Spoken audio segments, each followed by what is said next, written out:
guys, it's Shelly here. Welcome to my channel and thank you for joining me today. I have finally plucked up the courage to come on here and share with you guys coloring basically for beginners, how to get started, or you might not be a beginner but you may have lost a bit of inspiration. How do you get going again? I've been asked many times since I started my channel quite a few questions, and they have been questions that keep coming up, and I've been putting off doing videos like this because I'm a self-taught colorist. I've just sort of gone with the flow. I didn't have a plan. I just started coloring and I enjoyed the process and I just kept going. I never really tried to learn, things like color theory, for example, or anything like that. I was doing it for fun and I just went with the flow, really. So I didn't know if I was the right person to explain or teach things about coloring, because I've just sort of let things come to me. I don't know if it really makes sense, but I thought that I'll come on here finally, because so many people have asked me questions that keep coming up, and I'll just share with you how I do it. So as I always say, how I color. So I've had questions such as, how do you choose a page? There's so many books. How do you choose a page? Or how do you choose your colors? That's a very common question. And some people ask me about how I do the basing. I know I've done a couple of videos on that, but how I do basing, how do I do my shading, how do I create 3D effects or depth to my page, how do I maintain the whites of paper, and also I've had questions about how I finish off my pages, so how I use my paint pens at the end. I know I've shown it on all my color alongs, but I've never really done it in detail. I'm not sure how much detail I'll be able to go into, but at least I can show some idea of how I do things or why I do things. I don't know if there's a why, because I just do what looks right to me, but how I do things. And so I thought I'd do a couple of videos. I've not really planned out this video, which is probably not the best idea, but I think all I have done is just basically listed a few videos that will come under this series of videos, I guess, and there'll be about 4 from what I can think of. So for example, the first one I'll cover, so today's, I will color how I choose a page, and how I choose the mediums for my books, for that particular page, sorry.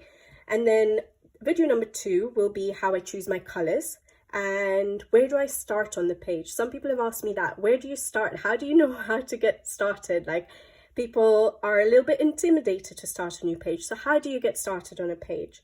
Then video number 3 will be basing, and then also showing a little bit of how I do shading, my shadows, my highlights, how I maintain whites of paper to help with my creating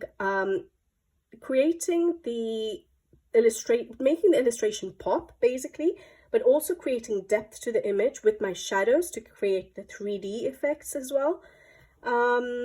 Yeah, and then the last video will be how I finish off my pages, the embellishments I use, particularly paint pens, because a lot of people have asked me about that. I don't use that many embellishments. Like, I know people have, what is the glitter that everyone's using? Not sparkle pop. You know what I mean, those gel glitters and things like that. It'll come to my mind in a minute, but I don't use a lot of embellishments. Some people use, metallic paints and glitter paints and things like that. Mine is very simple, but I think the main thing I do, or I have started doing, is using paint pens a lot. So I'll try and show you that, how I use that to finish off my page. And yeah, so basically I think it'll be roughly 4 videos, and I'll try and not leave too much of a gap between each video. And I hope you guys are interested in this video. I know a lot of people have asked me questions, and it's hard to explain things in comments or on emails, and so I will try my best to do it in these videos. Today I haven't really planned anything out, but roughly I will try and just talk you through how I choose my page, or choose a page, and how I choose my mediums for that particular page. So the first thing is, how do I choose my page? Now, as you guys know, with a YouTube channel, I do sort of plan ahead. But even when I didn't have YouTube, I would try and plan out roughly a rough idea of what pages I'd like to color at that time in a month, because I had more time. So I would choose pages I'd like to color each month. But nowadays I do it over 3-month period. So I have it set out and I can just pick and choose from whatever I've picked for 3 months. At any point in those 3 months, I can pick up those books and color. Obviously, things change if you get new books and stuff, and you may have a different mood and you might pick to do something else. But yeah, I do plan out roughly what pages I would like to do over a certain amount of time. So sometimes that really helps, because if you've got some books set out, especially if you have a large collection of books, which majority of us do. So if you have a large collection of books, it is hard, or it gets a little bit intimidating to pick a page every time you're ready to color a new page, or you know, go through all your books again and start choosing what you'd like to color.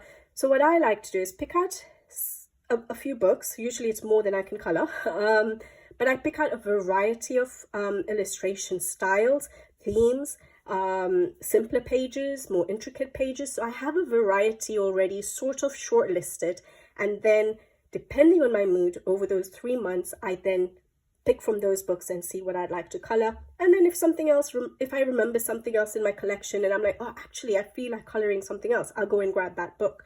But roughly majority of my pages would come from the pages I pick. Now, choosing my pages does vary. So I am sort of a seasonal colorist. So I do go with what season I'm in, especially if it's autumn, because I love autumnal pages. And I think since I've sort of had the YouTube channel, I feel like I do a few more seasonal pages. I will do pages that are not seasonal as well, but I do a few more seasonal pages for people who are seasonal colorists as well, especially if I'm doing color alongs. But sometimes when I'm not doing a color along, I'll pick up any book and color. But yeah, you could choose a page, first of all, according to the season, or you could choose a page according to the theme that you're interested in. And I'll show some books in a minute to give you an idea of what kind of, how to look at your books and choose what you might, you know, your mood is gravitating towards.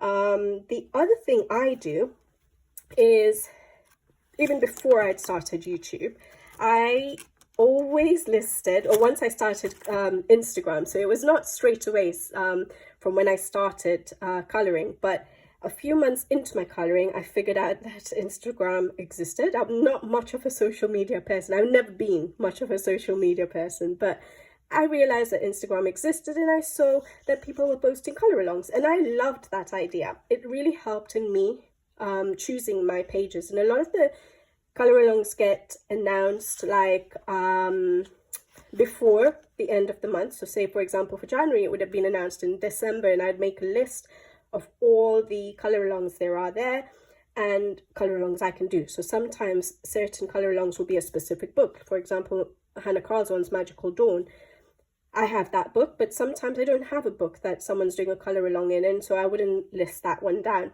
But I'd list all the color alongs down, and then according to the themes, I would choose pages. So that's how I used to do it. Now, because my time has reduced and I don't get as much time to color, I pick out my pages according to what I feel like coloring.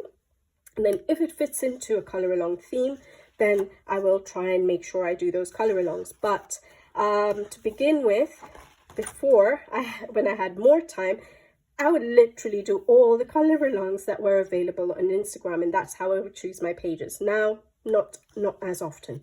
But yeah, so basically, that's one way of helping you choose your pages. Look at, if you are on Instagram, look at the color alongs that are available on Instagram, and that might make you feel like going for a particular page. So for example, in February, there was a color along on fairies. So you could pick out a fairy from one of your books, or if you had a fairy themed book or something like that. Obviously it was February, so there was a lot of Valentine's sort of themes, like hearts, cupids and things like that. So you could pick out a Valentine's Day book if you had, or look through a book to see if there's any pages that you have a couple in, or hearts in, or things like that. One color along which I always used to try and follow, and I don't always get time now because I don't gravitate towards portraits that much, is at Norma Coloring's hair challenges. So for example, in February was green hair. I didn't manage to get that one done, unfortunately. I think I picked out a page, but I just didn't get around to it. In January, hers was, oh, I can't see it, but I'm sure I'd colored it. So, oh, there we go. Blue hair, blue eyes. I did that one. So yeah, so I list out the color alongs. You can choose according to the color along, see what you like the idea of, and that might inspire you to pick a page accordingly. Also on YouTube, some people do the color along, so you could always follow those. So for example, oh, is it going to come to my mind right now? I never get around to doing them, but Olga Rani, is it Olga Rani? I think she has a weekly challenge where she shakes a box and she picks out a little piece of paper, and on that paper will be the theme that you have to color. That's very exciting. And so, you know, you could follow someone like that and try and follow their themes according to, it might just inspire you to pick out a page, pick out a book that you haven't colored in, for example. Which then brings me to the next point, uncolored books. So you could always consider doing picking a book or a page from a book that you haven't colored in.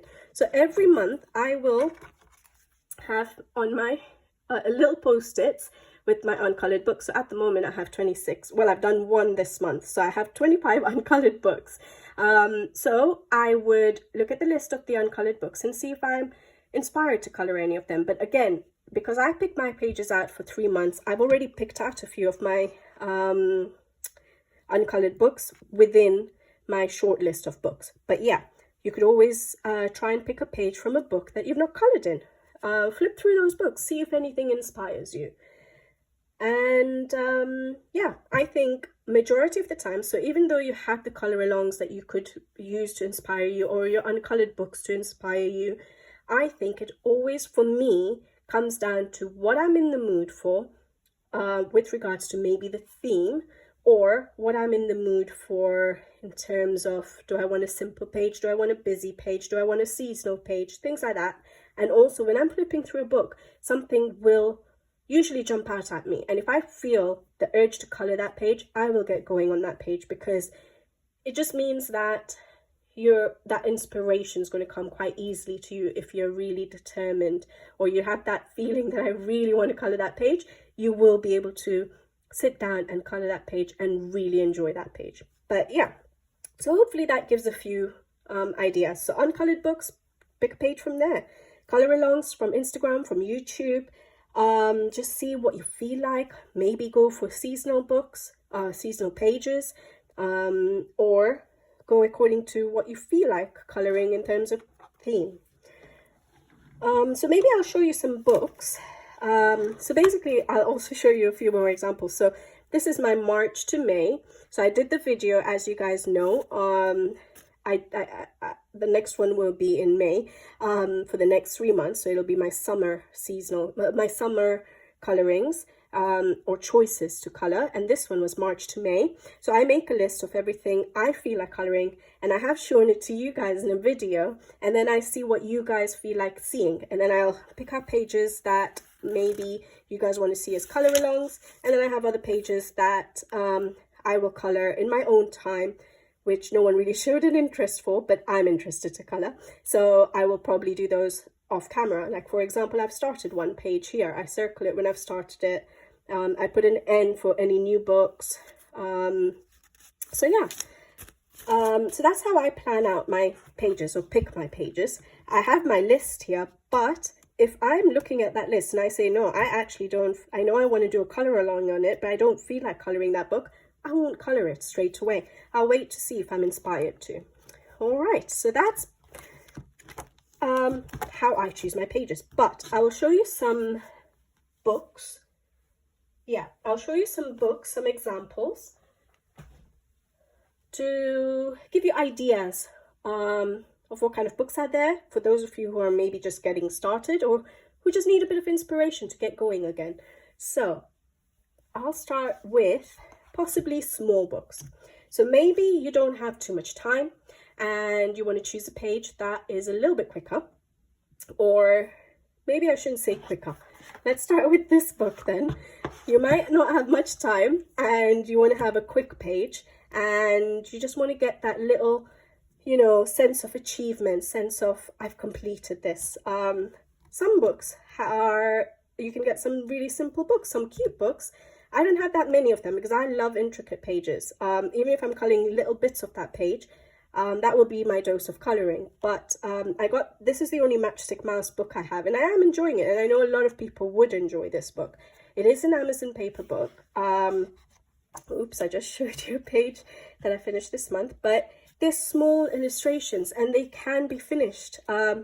Maybe for some people in a few hours, depending on the mediums you're going to use. I'll come to that later, but they're small illustrations. Depending on the mediums you're using, it can be really quick.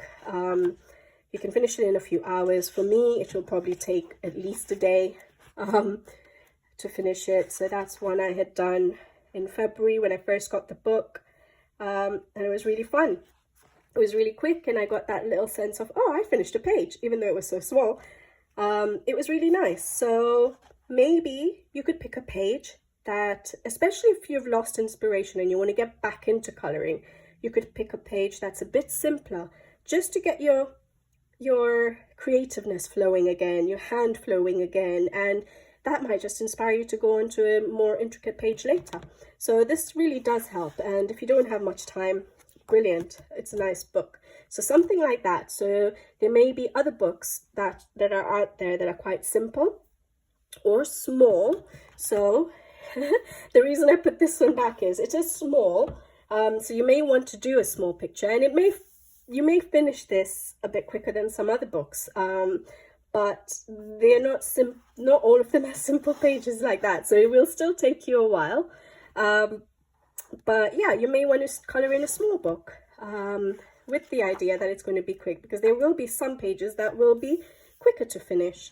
Rita Berman's books are really good. I really love this Asia book because it has such a good mix of interiors, some animals. Okay, her animals are not the most realistic, which I don't mind. I actually find that relaxing.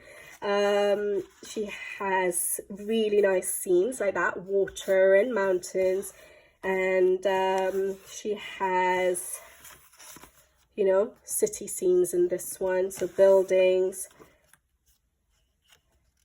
flowers, food. So I found this is probably one of my favorite books of hers. So animals and fruits and flowers, I love it. More food scenes. I've done that one a few months ago. So yeah, this is a small book. That's a nice scene as well. So you've got some architecture, and then you might want to do a simpler page where you might want to do a background. So you might be able to choose a page where you feel like doing a background. Okay, go ahead, find a page that has a bit more blank space to it. Try and be experimental with your backgrounds, creative. This is a page I've picked out. So this page kept jumping out at me because, why is it jumping out? It reminds me of the floating markets in Thailand. I know this is not Thailand. This is, I think, Vietnam. But it reminds me of that. It's a memory. It's something that jumps out at me. And so I keep gravitating towards this page. Every time I look at this page, I feel, yeah, I really feel like colouring that. And so I've marked this page. Hopefully I get around to it. But that's how I choose the page. That one was just really jumping out at me. Yeah, so I started, the first page I did, because it was a new book, I started with a simpler page. So sometimes if you're intimidated to get going on a new book especially, it's nice to maybe start with a simpler page before you tackle the more intricate pages. So at least you can just get colour in that book, and then it'll inspire you to do more. Beautiful, isn't it? So a small book which has a variety of illustrations. You can choose pages like this where you just do a small little illustration a day if you have very little time on your hand. So yeah, beautiful book for a variety of reasons, and I'm sure you'd be able to find something in there depending on your mood. The next sort of books theme-wise would be botanics, so florals, leaves, things like that. And this is a beautiful book. I've only done one page in it. I've only got it this year in January. But it is a really nice book. And so if you like realistic botanics, flowers and stuff, you could always pick a page, you know, like this, if you want something busy. I've only done the one page there. But you can have a really busy page, or you have the really simple pages where you just have the single florals. And the thing that helps with this book is that she actually tells you what the flowers are, what the plants are, and so you can look it up and choose the colors accordingly. So it also takes away that challenge of looking for your own flowers. If you're in the mood where you don't want to have to sit down and plan out your colors, a book like this where it lists the particular species of flowers would really help in just saying, okay, that's meant to be, I don't actually know, oh, it says white anemone, so I'm assuming it's a white flower. I'm not very good with botanics. I have to look them up if I want to do the realistic, but yeah, so you'll say, okay, fine, that's a white flower. So you go ahead and do a white flower, you do your green leaves, and you have your page done. But it might help in picking the page.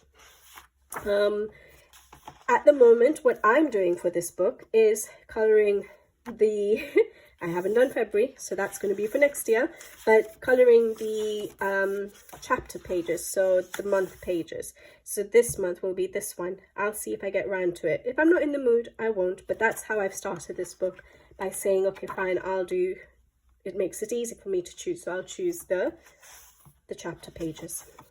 So yeah, botanics. So if you feel like coloring botanics, that's a very good option. You could look at books like that to inspire you to pick a botanic page. Or Maria Trolle, she has beautiful botanics as well. Slightly different to Leila Dooley. Sorry, that was Leila Dooley, The Flower Year. I'm not even telling you what the names of the books are, but yeah, so we have Maria Trolle, beautiful paper, a bit more whimsical than Leila Dooley. It does have some beautiful flowers. So for example, yeah, I've picked out this page I would love to color, so a bit more floral. I think I'm in the floral mood because it's spring, so that's how my mood is sort of choosing the pages.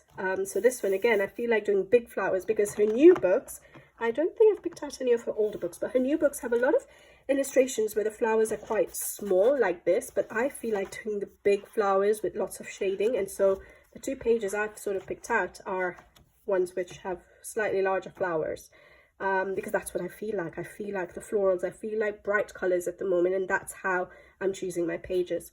So again, Maria Trolle, good for botanics. She also has animals. You can make them look real. The way she's drawn it, you could either make it look realistic or make it look a bit more whimsical. You don't have to go realistic. She has water pages. She has some water pages. Sorry, I said that. She has got some people to color, cute people to color, hair, yeah, scenes. So yeah, but mainly I choose her books for the flowers and stuff like that. That's what I think when I pick out her books. So that was Maria Trolle's Moon Valley. Then, so that was botanics. Then you could be thinking you want to color animals. Are you in the mood to color animals? Try and pick a page with an animal in it. So then you have the choice of maybe doing something very realistic. So for example, Kirby's Fragile World. Very realistic pictures, beautiful artwork, as everyone knows. None of these books, I'm sure, are new to you guys, but I'm just sort of giving you a bit of idea, maybe inspiring you a bit. You know, do you want to do a double page spread? See what you're in the mood of, and when you're flipping through books, flip through them, and when you're flipping through them, have a cup of tea, and you will see when you're relaxed and you're just flipping through your pages, something will jump out at you. So for me, none of these pages right now, I definitely don't feel like a double page spread. Once I'd felt like that, and I lost a bit of interest, so I'm going to have to come back to that one day because I hate leaving forever whips. But at the moment, I'm not in the mood of it, so I'm not going to. So see what you feel like colouring. I love colouring leaves, so I do gravitate towards pages that have a lot of leaves because I find them quite meditative to colour. I find it quite relaxing. I've picked this page here. Why? Because again, There's florals. I'm in the mood for florals. It's cute. I can have a nice soft colorful sky, like a pink and yellow sky, maybe gradient. So that's why I gravitated towards this page in this book. I don't know if I'll get around to it. I have to really be in the mood to do a Kirby page, even though I absolutely love his artwork. But yeah, which one did I do last? This one, and I absolutely loved it. So yeah. Oh, that's a nice floral one. I'll see if what my mood says. But there we go. So more realistic animals if you feel like. Or you can have, again, yes, realistic animals. Kanoko Goose's Symphony of Cute Animals. I've only picked out one of her books because I had it close to me. But she does realistic animals, but she also does the animals in doing human things. So that's cute. So you can have, you can choose. So for example, that, you can still make him look realistic, but with the clothing and all, it just gives a little something else to that page. That would be you could do that quite realistic. So yeah, again, I think her animals, call for being colored realistically, but then they turn out quite cute because they have clothing and things like that in some of the pages. In some of them, they're very, very more realistic looking, like that one. Okay, I think majority of her pages, that one, the birds look more realistic. But in her other books, okay, so this is a bit more realistic with the deers, you see? So it's a different twist to realistic animals, if you felt like something like this, where other elements on the page are not as, like, in nature, so it's more human, you know what I mean? So yeah, I've only done one page in this, so I've picked out a couple for me for this month. This one here, because of the bunnies, and it's a nice small cute page, and again there's some florals. I'll be able to put some color in it. Or this one here, because I feel that once I've picked out a few colors for is this poppies? Hopefully it is. If I'm wrong, I'm sorry. I'm not very good, like I said, in identifying flowers. But once I've picked out a few colors for my flowers, it'll be quite, it's quite repetitive, but it's not a mandala. I'm not a huge fan of mandalas, but it is going to be quite therapeutic, quite meditative to color, so I wouldn't mind that. And then you have the little scene in there as well. So I have a couple of pages picked out on that. That's Kanoko Goose's Symphony of Cute Animals. And the other reason I picked this book is because I've only done one page in this particular book. And I think recently I coloured in Rhapsody in the Forest. So that's the other way I pick my pages, is if I've coloured in a book very recently from a particular artist. So for example, Kanoko Goose's Rhapsody in the Forest, I did a page in that one for winter. I think I did it in January, so it's quite recent. So I'll try and avoid that book, and I'll choose from her other two books that I have. And I've coloured two or three pages in Minuet de Bonheur. So I chose, okay, fine, I'll colour in this book because I've only done one page in it. So yeah, that's how I choose that. And sorry, I'll take a break and just show you something else I forgot to. So in this book of mine, this is just my colouring notebook. I usually have a spreadsheet which lists all my colouring books and the pages I've completed, and I try and put in my colour combinations on that spreadsheet. But I also have the list of my books here because I don't have that many, so it's okay to write it out so far. And I'll do a tally of the pages I've completed. So every time I start a new book every year, I'll do that so that I can clearly see how many pages I've coloured. So for example, Rita Berman's Europe book, I've done 11 pages, but then I'm sure her Asian book, I've probably done less because it's a new book. And then sometimes that will help me choose which book to go for, and then I just have to pick the page. So the Asia book, I've only done two pages here. So yeah, I've got all my books listed out. I have 98 books at the moment. That's a lot. But I try and do the tally, even though I have my spreadsheet on the computer. I don't keep going to the spreadsheet to look, okay, now which book have I coloured in least? At least this way I can quickly look at the tally and say, you know, I've only done one page in this particular Tatiana Bogema's book, Valentine's Day, which is only one. whereas in her other books I've probably done quite a few. I've done 6 and 8.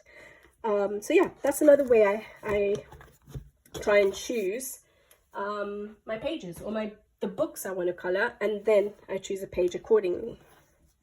Then we have the mythographic series. I love the mythographic series. Again, we're touching on animals. So there's always animals, and majority of the time they're realistic. However, again, realistic with another aspect to it, and that's a bit more whimsical. So for example, fish that are sort of, are they lanterns or hot air balloons or kites, something like that in the sky. So there's a whimsical aspect to it, but yet they're quite realistic. The cat is realistic.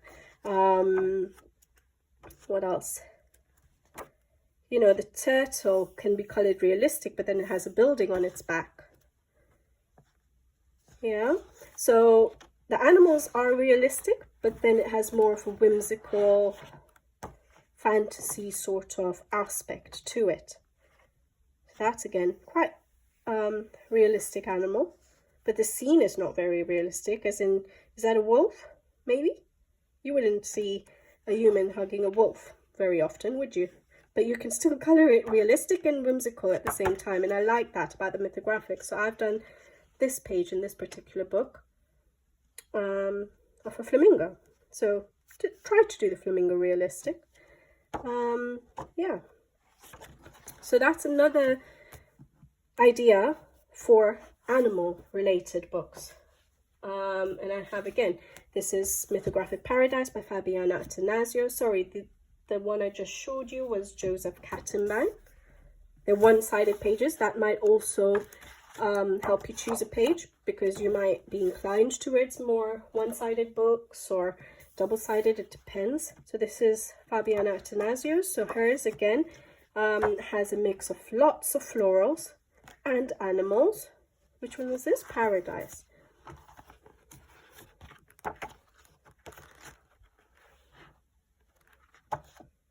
A bit more whimsical than Joseph Kattenbang's, but maybe it's the theme of the book, that's why. Because her new book, Menagerie, has more realistic animals in it, so I think it might be the theme of the book. But yeah, see, so lots of florals, butterflies, people, yeah. Again, a single-sided book. All right, so that was animals. So botanicals, animals, see what you're feeling. Then you have books such as Teresa Goodridge's books. So the one I just picked out quickly was Village Charm. And in these books, her scenes are beautiful. So do you feel like coloring a scene? Look through your books, see what you're feeling when you look at them. So, oh, she also has the interiors in some of her books as well. So that's Village Delight. So lots of cakes to color there. But look at this, florals again, but it's a really nice scene. Buildings, do you feel like coloring buildings? Different perspectives. That's the one I did. I really liked that scene of the garden and hanging clothes, and I think when I looked at this page I felt like I wanted to increase the amount of flower, the look, or the volume of flowers and leaves of how it looks up there. So when I saw this, that's what I felt like doing, and that's why I went for this page. I think that's how I chose this page. Is some of her trees look a little bit empty sometimes, and so in certain illustrations I would like to just add a little bit. So that's what I felt like trying out on that page, and that's how I chose that particular page. You see? Do you feel like doing animals? Water. Her scenes are beautiful. So you would flip through your book and see, okay, do I actually feel like coloring so many flowers and so much grass and mountains, or do I feel like coloring an interior or a building? Yeah, so it gives you a different idea. Again, a one-sided book, so you might choose a page according to what medium you want to color. Again, I'll come back to that. Then I have a Clara Markova book, Tenderful Enchantments, and her books are more whimsical, not very realistic, but you can color it however you want. But the thing I picked this out to show you was food. Yeah, so she has a lot of sweet treats in her book, so you might be in the mood to try and color some berries. She has berries in almost every page. There we go, berries. So if you feel like another cake, berries. So if you feel like coloring berries, this is a good book to choose a page from. Again, her flowers are amazing, very whimsical, you know, mermaids, fairies, that kind of theme. I've picked out this page because I feel like coloring berries. I really like this scene. So every time, this was the first book I got off hers, and I haven't colored in it for a while. I think the last page I colored was this one, which was back in July 2021, because I've got some of her other books now, so I only get around to doing maybe one Clara Markova a month, if that, because I like to take my time on them. So it is taking time for me to get around to all her books. But I've always liked this page. I love that I can picture that this will be so colorful. As you guys know, I love color, bold, vibrant colors, and because there's so many berries there, and this, you know, glass that has tipped over, I can imagine the liquid being very, like, you know, wine or something like that, that's really colorful, and that bottle there, you can make a colorful sky. So I just see like color on this page, a lot of color, and so I always get inspired for that page. But the other page I had picked out for these next 3 months is this one again, because it's a little chick or duck or whatever, spring flowers. So it's a little bit like spring, reminds me of spring. So yeah, so if you want mushrooms, berries, sweet treats, you will find them in these books. So Clara Markova's Tenderful Enchantment. So again, it all comes down to what you feel like coloring. Then I would say, again, this is sort of animals, but sort of whimsical, and again, food, and seasonal. So say, for example, you're starting, I know there'll be quite a wide variety of you watching this video. Some of you are very beginner, some of you don't have a massive collection of books at the moment, and if you were looking to build your collection or get a few books and you don't have that many, I would say seasonal books are usually very good to have, so at least you know you can color it through the year. So this one is Makiko Inotome's Wild Mouse Yururi's book. Okay, I did get it from Amazon Japan. That's probably the easiest place to get it. You can probably get it on Etsy, but it's not available on Amazon UK, and I doubt it is on Amazon US or anything. But it's not hard to get it from Amazon Japan. It's very easy to order, and probably cheaper than Etsy. Now, I like this book a lot. I haven't colored in it that much, but there's a few reasons why I like it, and why, if I'm stuck for what page to color, I would go to a book like this, flip through it, and find something to color. So I like that I haven't done much coloring, so I haven't set out my characters yet, but it has a character page, so you can pre-plan your colors, or if you come around to a page which has, you know, a particular character on it, you can plan out those colors and save it for later. Some people like to do it different every time. I like to do it the same, only reason being that when I come to a page, it's easy for me to just get going on that page again, because for me, fur is a challenge. So once I've decided on the color, so for example, Yururi, I haven't colored him in, but I have got my colors set out. I didn't realize he was there. I set out his pet's colors, and yeah, I just note it down, and then every time I come across his pet, I'll color it the same way. At least it's just easy then for me, because yeah, coloring fur for me is a challenge. I don't get bored doing it the same throughout the book. I actually quite like it. So yeah, I like the fact that it has a character page. You can choose your colors beforehand, so that when you come to do a page, at least one aspect of that page is already planned out and you can just get started. Then I like that it goes through the seasons. So this is spring. It has spring, summer, autumn, winter, obviously. So you can pick according to the season if you feel like, if you're a seasonal colorist. I like that they have interior scenes, and they have beautiful exterior scenes. They have these pages with little objects on it to color. So if you didn't feel like doing a whole page, you could color little bits of, you know, one of those pages. I haven't got around to that yet, but you see. So yeah, and then you have the florals, you have animals, yeah, a bit more cute rather than realistic, but you can color it realistic if you wanted. You have the botanics, you have berries, you have food, you have these ones again, the food there. Beautiful paper. That's the other thing for me. I do tend to gravitate towards books which have nicer feeling paper that I'll enjoy coloring on. So for me, that is an important factor, but not for everyone. Lots of people like, you know, books with thinner paper, like Amazon books, and they enjoy it. Maybe it's the mediums they're using. So see what you like or will enjoy coloring. See? Then you have the space. You have the sea ones. Then you go into autumn, so you have mushrooms and leaves and so much. Food again, cakes, jam, baking, interiors again, snow because it's winter, Christmas. So yeah, I would say seasonal books are very handy to have. If you have a small collection, have at least a couple of seasonal books. That will always give you something you might find a page in to colour.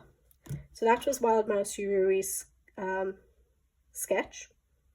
Journey's sketch, I've forgotten, but that one. And then just talking about seasonal books again, I just had this on the side. This is Rita Berman's spring book. I love her seasonal books, but she has one which is a compilation of all the books. If I don't have that one, I've got the spring and summer. I don't have winter and autumn yet. But yeah, again, her books are beautiful. So they're smaller books, easier to get, or slightly quicker to get done. There's still some busy pages, but then you have the smaller pages, the simpler pages. If you want, you can make them as busy as you want to, or just keep it simple. Yeah, you have florals, you have animals, you have some with patterns if you like patterned pages. You have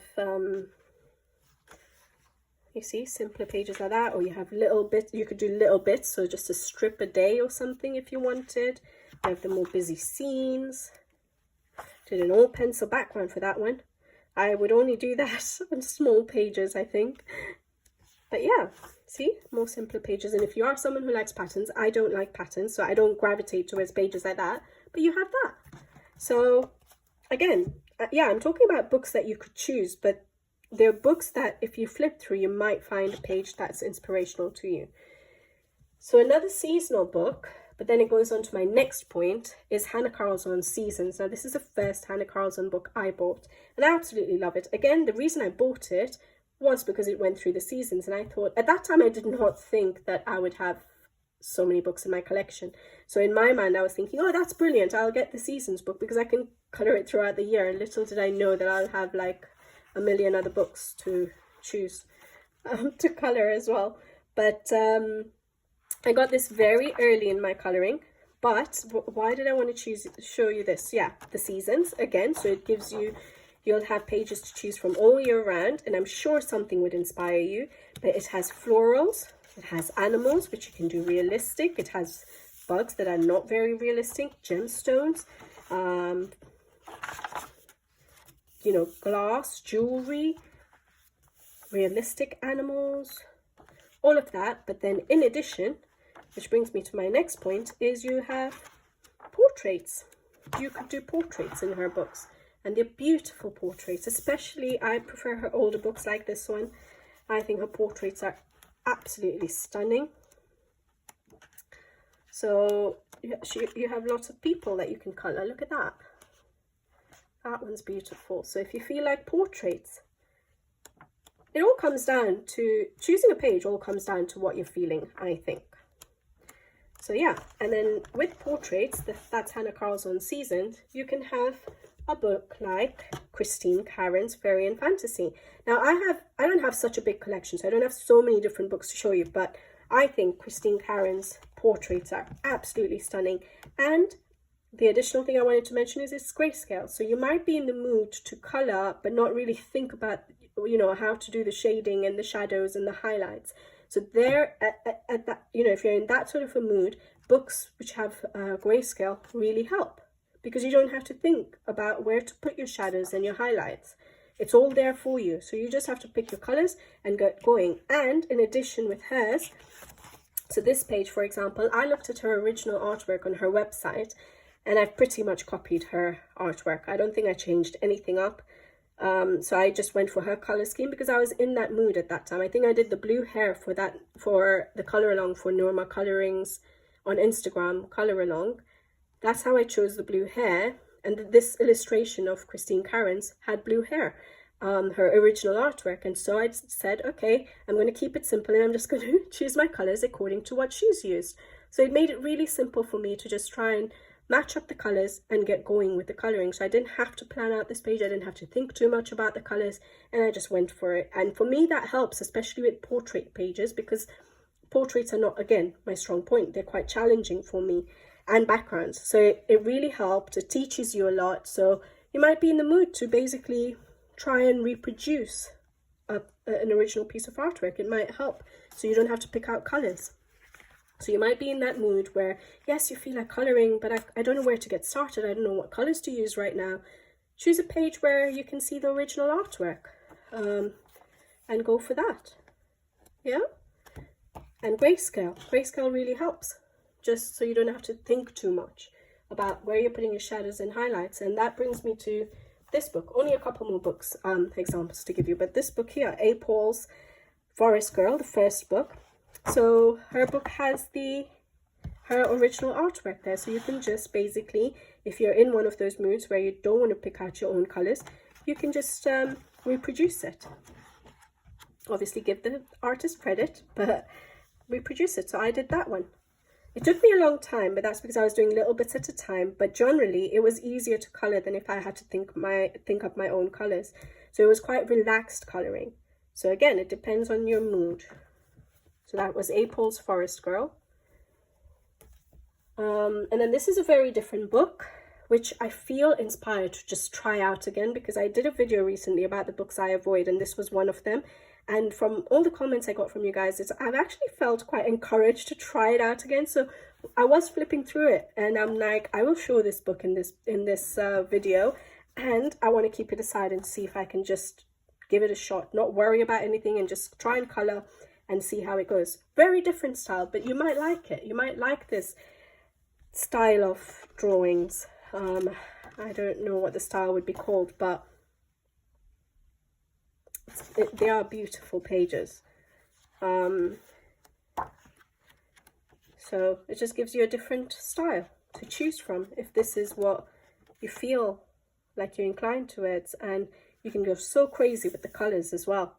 So you might be in the mood to use a lot of crazy colors that not 100% match up.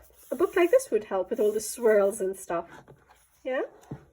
And if you feel like using watercolor pencils, I use watercolor pencils in this, activated with water, and I don't go over with them with pencils dry. You could use Inktense if you have that. A lot of people use that in this book. So if you don't feel like doing lots of blending with dry colored pencils, so again, it comes down to also the medium that you're going to choose. You might feel like a book like this where you can use your Inktense, or your, like I do, my Albrecht Dürer pencils. Yeah, so that was Lizzie Mary Collins, The Magical City. And the last book I have to show you, and this is just to give you another idea, is Mandalas. Now, I don't have any other mandala books, so I thought I'd show you this one just to give you an idea that if you're stuck on what to color, and if you do like mandalas, mandalas are a very easy thing to pick up. I like intricate pages. I don't like patterns very much, and that's why I don't go for the traditional mandala styles. But the thing with mandalas is, if you just picked a page of a pattern, you know, what do you call it? I've lost my words. Just, you know, the typical mandalas, the patterned mandalas, and you picked a color palette, it would be the most relaxed, mindless, therapeutic, meditative coloring you can do. I find this the same for me. Reason being, yes, I do have to plan out my colors a bit more than just picking out any sort of a color palette and just get going on the page. I do have to plan it a bit more, but what I do on these pages is I would do half my mandala, just at least plan half my mandala, and once I know my colors, the rest of the page for me is quite meditative and relaxed. Or I would base it, so I'd use my Tombow Dual brush pens, for example, and just put the color, plan out where my colors are going, and then it's easy with my pencils to go in and continue coloring. And so I do find them relaxing for me. When you look at it, it doesn't look like it will be relaxing. It looks very intricate. But for me, for example, this was the first one I did. I literally did half the page, half the mandala, sorry. I planned out how my colors are going to be laid out. I did my basing, I did some pencil work, and then I went ahead and did the bottom half, or one or the other. I did it that way or something like that. But basically, I did half and the rest of it was quite relaxed.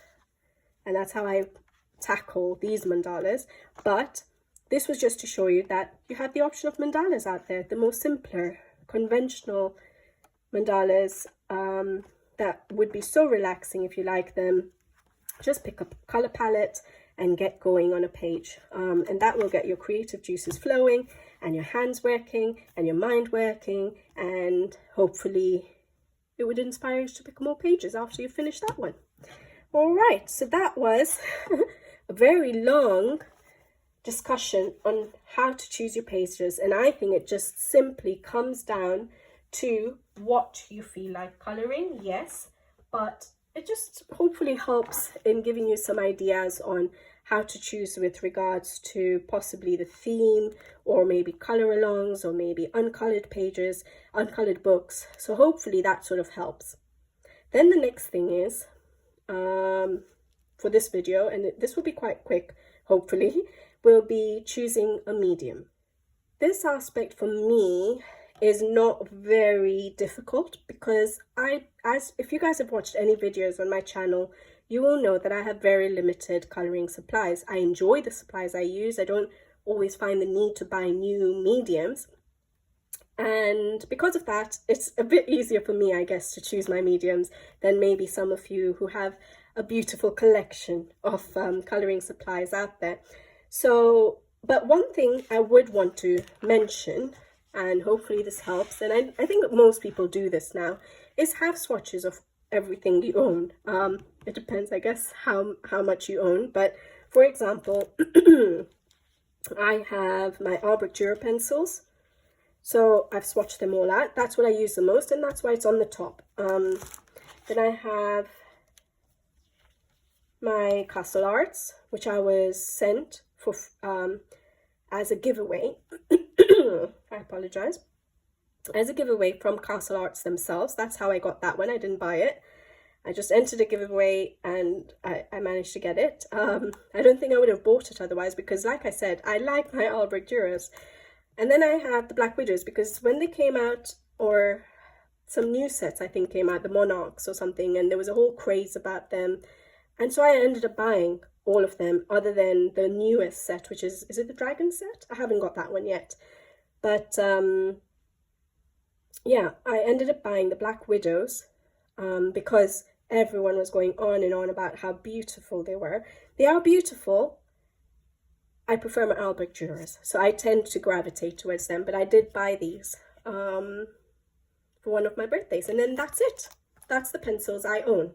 So for me, I apologize, I'll be right back. Sorry about that, guys. I went and had a sip of water. I haven't been too well recently, and I guess the talking has just got my throat going. So yeah, I have the 3 sets of pencils, and I like my Albrecht Dürer pencils, so I always tend to gravitate towards those at the moment. I guess if you had lots of other sets, having a swatch of your pencils will definitely help you look at the colors and choose which ones you would like. So those are my pencils, and if you had your swatches, even if you have like 10, 15, however many sets of pencils you have, it's fine. You're lucky. I would love to have loads of pencils, but I think I would get quite confused. But yeah, I would say have a swatch and see the colors, and you will be inspired to pick out certain colors. So maybe that's how you would choose your pencils. But anyways, I also swatch out, I have my Tombow Dual brush pens, as you guys know. water-based markers. And then I have distressings, which I've been slowly, the mini kits, which I've been slowly collecting. I still don't have 1, 5. Oh, I only don't have 2. The rest I have now. So yeah, distressings, and I swatch them out so I can see the colors. And I just made those sheets myself to do the colors. And then recently, if you guys had seen my haul, I got some watercolor paints. What are they called? Is it did I get Paul Rubens? I don't even remember. I think yeah, it is Paul Rubens, and I've swatched them out, but I haven't used them yet because I don't know how to do watercolor paints. And I thought, I had them on my list for ages and ages and ages, and I wanted to try out a new skill, and I chose to do watercolor painting. So I will hopefully get going on that at some point. I just haven't had much time. But I've at least swatched them out so I can see the colors I have. Then I have my Neocolor 2s again. I used to have this, I keep the container of my Neocolor 2s, and I used to have this in there, but now I have it out here. So when I'm planning my pages and I'm looking for what I want to use, I can flip through these and see everything easily.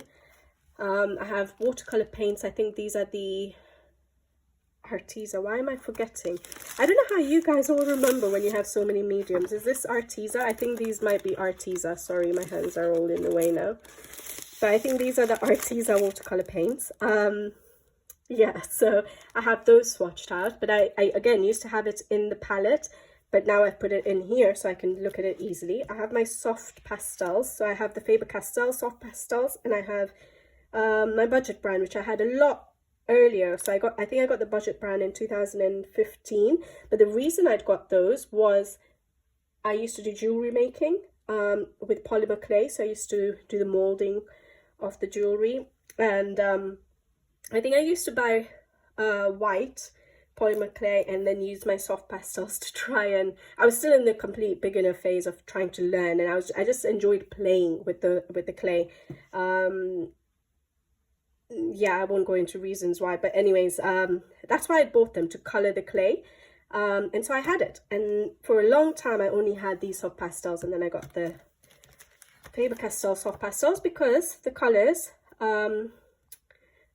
match up. So the color names and numbers match up with the Faber-Castell Albrecht Dürers and the polychromos as well. So I have that. And then I have, yeah, I've been slowly collecting my Thule art, as you guys know. So my Thule art paint pens, I have 1, 2, 3, 4 sets. So I've swatched those out. And then I have my ZSCM acrylic paint pens, which were sent to me for review. And my glitter gel pens. That's all the glitter gel pens I have.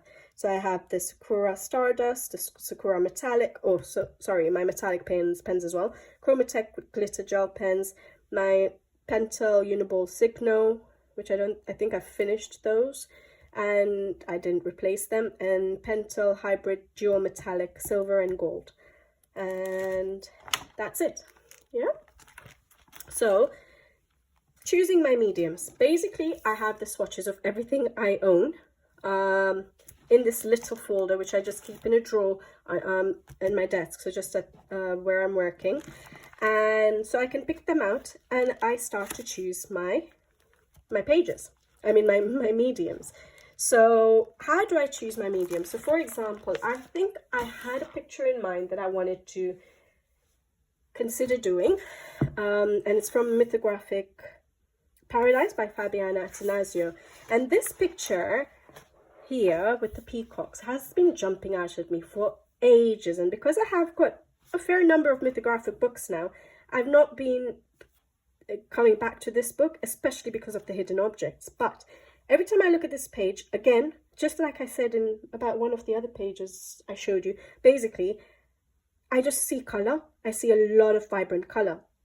And so I want to color this page. So maybe the other videos I do will be sort of roughly on this page. I'm not going to color the whole page on camera for you guys, but I'll sort of do some ideas maybe to explain things. But basically, say I've chosen this page. So this is the page I have chosen to color now. Choosing my medium. First of all, I usually tend to color with pencils, but depending on what you like to color with, you would choose the mediums accordingly. So let's break it down. So choose a medium. You're going to need to choose a medium for the background. You're going to need to choose a medium for maybe basing if you want to base, and you're going to need to choose a medium for the main elements, so the finishing touches, depending on what effect you're going for. So we'll discuss that. And then obviously you'll need some mediums for the finishing of the page, so the embellishments, sorry. So you'll need some mediums for embellishments. So the background first. The options we would have is a pencil background. Now, like I mentioned in one of Rita Berman's books, I did do a pencil background. It takes absolutely ages to blend everything together, especially if you're doing dry blending. If you're not using any solvents or water or anything like that, it will take forever. So I usually limit that if I want to do a pencil background to smaller illustrations, smaller pages.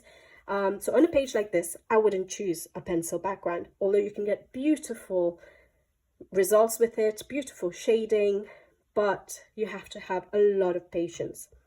Another example for a medium for the background will be soft pastels. It's quick. It's very quick. It is a bit messy, but it's very quick. It's easy to do, especially for beginners. I still use it, so it's not just for beginners, but yes, it's easy to do even if you're a beginner. And you can use stencils to give certain effects. So for example, you can use a stencil to erase out circles if you want to give sort of a bouquet background sort of an effect to the soft pastels, because you can erase soft pastel very easily. And yeah, so soft pastels is a good idea, and you can either do the soft pastels at the beginning of your coloring or at the end. So if you've used pencils, not markers, if you use pencils to finish your page, you can use soft pastels at the end to do your background, and it will be resisted by the pencils. If you're using markers, for example, alcohol or water-based markers, and you've not covered those markers with a layer of pencil, it will not resist the soft pastel. So you have to also think about when you're going to do your background with regards to the mediums you're going to use. I have to do this a lot because I use the Faber-Castell Albrecht Dürer pencils as my choice of pencils, which are watercolor pencils. So certain mediums like distress ink or watercolor paint or anything like that, which uses water or is water-based, I cannot use at the end of my page because it will smudge my pencil work. If you're using pencils that are not water-based, you could use those mediums at the end. So yeah, it's something to think about when you're choosing your mediums for your background, beginning or end.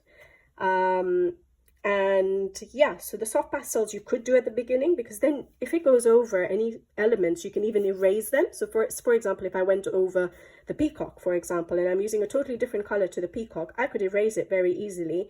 So yeah, you could use it at the beginning, or if you're using pencils for your main elements, you can use it at the end. Distress ink is a beautiful medium for backgrounds. You can get soft backgrounds. I'm just trying to think if there's anything I have.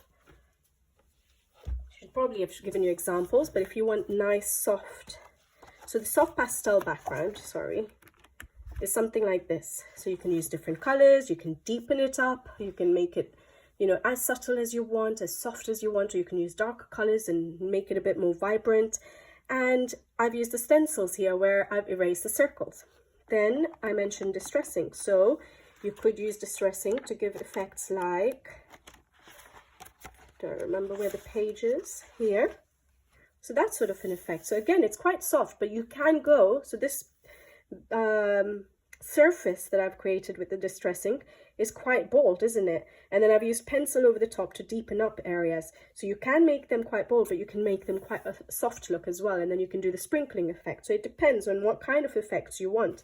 The other place I've used, I think, if I remember, is here, the distress ink here. So I went really dark at the top. So you can get that effect, or you can get very soft, subtle effects as well that almost look like soft pastels. And you can do the sprinkling effect. I haven't done it here, but I did do it here. So it gives you a different effect to your page. Then you have Neocolor 2s. Do I have any examples of Neocolor 2s? I don't think I do in this book. But you can do Neocolor 2s. And I'm just trying to think if I have one out here which has Neocolor 2s, but I don't think I do.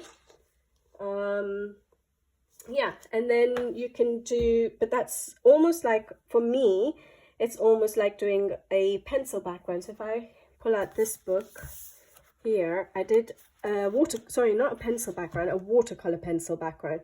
So the Neocolor 2s will give a similar effect to this. So I've used my Albert Dürer watercolor pencils for the background here. You don't have to cover up the whole background, but I wanted to do little bits of it. I chose pencils instead of Neocolor 2s because obviously I can get a very sharp point to the pencils, and there were little areas to get into, and I wanted to color it on direct to the paper. And because of that, I chose my Albert Dürer pencils instead of the Neocolor 2s, but they would give similar effects. So even here, I think again in this book, I'll definitely have a watercolor pencil background. Yeah, this one. That's a watercolor pencil background that I did. So it's really vibrant as well, but I've done the whole background with that. So more of a sort of painterly look, but quite bold. And you would get similar, I think, effects with Neocolor 2s. Okay, so that you could choose Neocolor 2 or watercolor pencils. And you could use watercolor paints to give a similar effect. I don't know how to use watercolor paints yet, so I'm still going to learn that, hopefully, and then start using that in my books. But you could use watercolor paints for a background, and acrylic paints. If you want a flat, I think I've done it in this book. I was just testing it. I was using paint pens. ZSCM. I wanted to see how I could just do, because I don't do acrylic backgrounds that much. I've probably done it once or twice. So I decided to try a paint pen to do it, because obviously ZSCM sent me some to try out, and it had the thicker nib, so I'm not going to be able to use them for covering up black lines. And so I thought, okay, I'll try them out as backgrounds, especially in my mythographic books, because they're one-sided. You know, there's lots of background to color, so in certain situations it might help. So I've used a paint pen there, or you could just use a brush and acrylic paint if you have acrylic paint. I only have black at the moment, but if you had other colors, you could. I think I've done a different page in here, yeah. So I did this one as well with the acrylic paint pens. So yeah, you could have that sort of an effect, and that will just give you a flat look, but you can then go over with pencil and do shadowing. So I don't know if you'll be able to see, I've started trying to do it here a little bit. Can you see over here? I've been trying to darken it up a little bit. I just wanted to see how my pencils worked, and I used a bit of a white pencil around that star to see how that works. It's a new technique for me. I haven't used acrylic paint before and then colored over it with pencil, so I was testing it out with the paint pens because I don't have a set of acrylic paints. But you can, if you don't like the flat look, which I don't tend to like flat looks, so I would usually want to add in shadows and deepen up areas, and that's what I've been trying to do around here. And I wanted to see how the white pencil works on it. So yeah, more than likely I'm going to do shadowing rather than just leave it plain flat. The only time I would do that, I think, would be if I was using black paint, acrylic paint. But yeah, so that's acrylic paints you can use for backgrounds. So pencil, soft pastels, distress ink, Neocolor 2, watercolor pencil, watercolor paints, and acrylic paints. So those are a few ideas, and I showed you some examples of that. For the pencil, this is what a pencil background would look like. I showed it earlier really quickly, but oh, I might as well give you a sneak peek. I've done a pencil background here, trying to learn how to do a bouquet background. I still haven't, so that's the first attempt at it. Those were circles in the page I just done with paint pens, but the largest circles I've tried to sort of do a bouquet background. But that's an all pencil background. This one is an all pencil background, so you can get a really nice finish with all pencil backgrounds. I really like that, but it does take a while to do that. That's soft pastels, and I've used that same effect. I don't have a stencil for clouds, but I've just used my eraser and erased out areas to give you clouds. Yeah. That's a pencil background as well, trying to create clouds. I think I used black widows for that one. Took me ages. Soft pastel background.